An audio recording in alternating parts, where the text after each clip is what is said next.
speech spoken in the council chamber of the city of Oxford the 16th day of September 1687, being the day on which the Right Honourable James, Earl of Abingdon, taketh oath and accept the office of Lord High Steward of the said city. Mr. Mayor,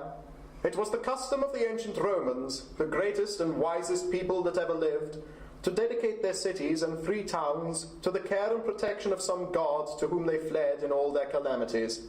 If they were environed by their enemies or threatened with any impendent dangers, there they sought and there they expected to find relief. In conformity of this great example, we of this place, though we do not pretend to such a choice, have sought and gained too the protection of one of the greatest men, a person who for his temperate zeal for established religion, his firm adherence to the laws of England, and his steady and unshaken loyalty to the crown, is deservedly the glory of the present, and will be the wonder as well as the example of all succeeding generations. We have seen his unwearied pains in the service of the crown. We have tasted his pious care for us, our liberties and franchises, and have in all respects found him a zealous assertor of the public good,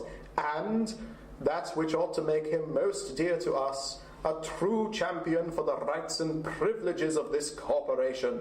Therefore, he that shall search the records and look into the former triumphs and glories of this city will at no time find a greater occasion of joy than is now afforded us. For what can he that consults the honour and reputation of this city desire greater than to see this noble lord become our patron and protector, to see him that have made it his choice now make it his duty to assist and defend us?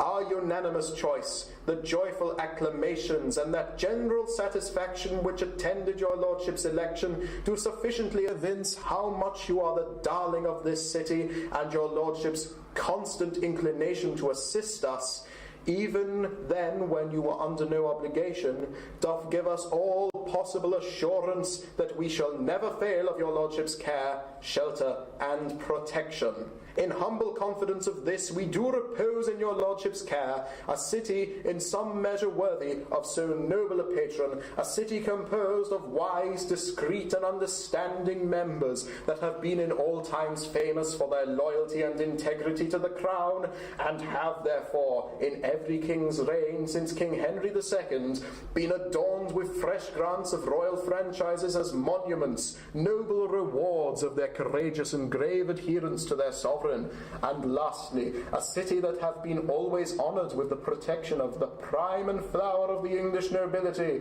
such as, amongst many others, were Charles Brandon, Duke of Suffolk, Thomas, Lord Cromwell, Francis, Earl of Bedford, Robert, Earl of Essex, John, Lord Williams, the Lord Hudson, and Sir Thomas Knollys, the Lord Ellesmere, Lord High Chancellor of England, the Lord Knollys, the Earl of Berkshire, and the late Duke of Buckingham. And we have now obtained the protection of your lordship also as the crown and glory of them all.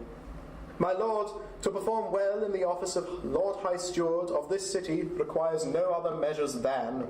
I do, in behalf of myself and this house, and the whole body of this city, return your lordship our most humble and hearty thanks, making this earnest request to heaven that your lordship may flourish in all honour and greatness, and that they may never be wanting of your lordship's name and blood to protect us so long as this corporation lasts, which I hope will be till the world's end.